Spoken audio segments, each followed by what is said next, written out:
प्रमोद, आसपास की जगह पे जब छानबीन की गई, क्या कुछ और मिला या कोई संदिग्ध गतिविधि किसी ने देखी है? सीसीटीवी फुटेज से कुछ सुराग और मिला क्या?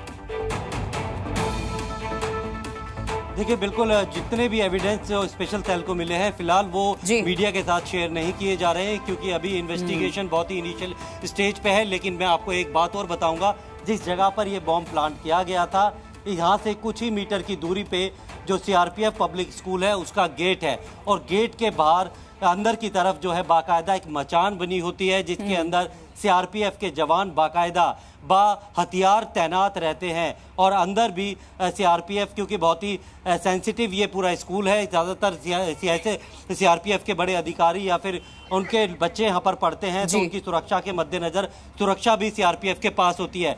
उस स्कूल की दीवार के पास इस तरीके का ब्लास्ट करना कहीं ना कहीं एक बहुत बड़ा चैलेंज जो है वो सुरक्षा एजेंसियों को दिया गया है कि वो कहीं पर भी जो है इस तरीके का बम प्लांट कर सकते हैं। इसीलिए एनएसजी को भी यहाँ पर बुलाया गया। तमाम दिल्ली पुलिस के तमाम बड़े अधिकारी, स्पेशल सेल के स्पेशल कमिश्नर खुद यहाँ पर पहुंचे, special commissioner law and order यहाँ पर पहुंचे। इसकी गंभीरता को इसी बात से समझा जा सकता है। और सीसीटीवी कैमरे जो है वो यहाँ पर लगे हुए थे। लोगों से हमारी बात हुई कि यहाँ पर जो सड़क पे कैमरे लगाए जाने चाहिए थे वो नहीं लगाए, लोगों ने अपनी सुरक्षा के लिए खुद के कैमरे लगाए हुए हैं, और उसी का नतीजा ये रहा कि इतनी बड़ा एविडेंस जो है वो स्पेशल सेल को मिल पाया। देखिए, त्योहारों के पहले दिल्ली पुलिस की जो स्पेशल टीम है उनके पास पहले से ही इनपुट थे कि यहाँ इस तरीके की कोई घटना घट सकती है। दिल्ली को पहले ही हाई अलर्ट पे किया गया था, दिवाली भी आने वाली है, और उससे ठीक पहले इस तरीके से ब्लास्ट करके एक डर का माहौल पैदा करने की कोशिश, एक मैसेज देने की कोशिश की गई है। और बड़ी बात यह है कि किसी अधिकारी को, किसी मंत्री को, किसी पर्टिकुलर पर्सन को, पर्सनालिटी को यहाँ टारगेट नहीं किया गया है। पब्लिक प्लेस पे इस तरीके से ब्लास्ट को अंजाम दिया गया है।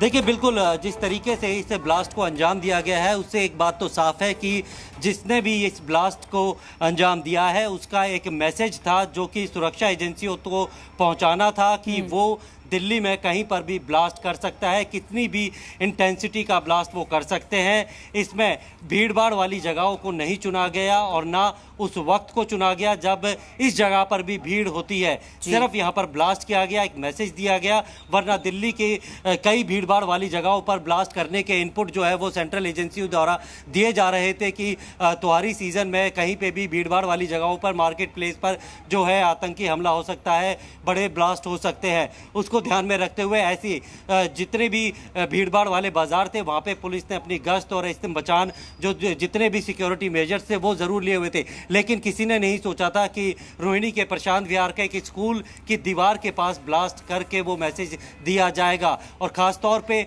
अब अगर पब्लिक के प्लेस में इस तरीके का ब्लास्ट करके बहुत ज़्यादा जान और माल की हानि होती है, लोगों की मौत होती है, तो कहीं ना कहीं उस संगठन के खिलाफ भी पब्लिक परसेप्शन बदल जाता है, उसके खिलाफ कड़ी कार्रवाई की मांग की जाती है। और जिस तरीके से हमने कश्मीर पर भी देखा है कि वो पहले बीच में उन्होंने सिर्फ जितने भी जो सेना थी या फिर जो पैरामिलिट्री फोर्स थे, उनके कैंप थे, उनके ऊपर वो अटैक करने लगे थे, वो पब्लिक के लोगों को नहीं मार रहे थे। तो कहीं ना कहीं सीआरपीएफ पब्लिक स्कूल की दीवार पर ये जो ब्लास्ट करके एक मैसेज देने की कोशिश की गई है कि वो अगर चाहे तो स्कूल के अंदर भी ब्लास्ट कर सकते हैं, जिसमें बच्चे भी मारे जा सकते हैं। और अभी ये सुबह के वक्त रविवार का दिन चुना गया क्योंकि कोई भी ब्लास्ट अगर होता है उससे पहले बाकायदा रेकी की जाती है कि इस जगह पे बॉम्ब प्लांट करना है और वहां से कैसे निकलना है। आसपास की चीज़ों को देखा जाता है। जाहिर तौर पे जिसने भी बम प्लांट किया होगा उसने यहाँ देखा होगा कि सीसीटीवी कैमरे भी लगे हुए हैं,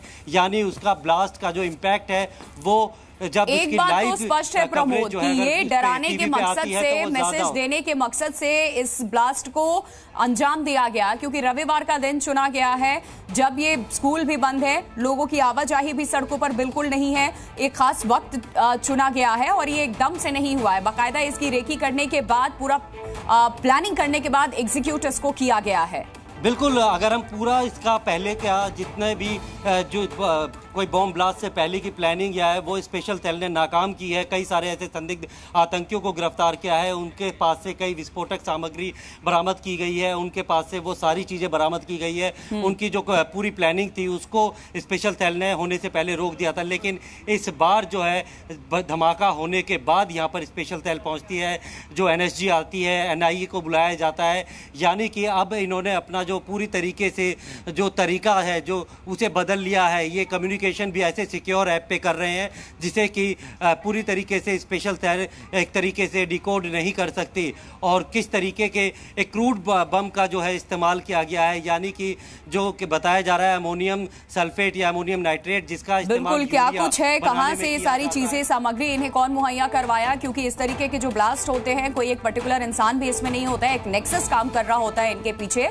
और दिल्ली में रविवार के दिन ऐसे स्कूल में ब्लास्ट करना, उस जगह पे ब्लास्ट करना जहां लोगों की आवाजाही होती है वॉकिंग डे में, लेकिन वीकेंड्स पे नहीं होती है, एक क्लियर मैसेज देने की कोशिश की गई कि वो दिल्ली में इतनी हाई सिक्योरिटी के बीच भी ब्लास्ट कर सकते हैं। प्रमोद, शुक्रिया फिलहाल।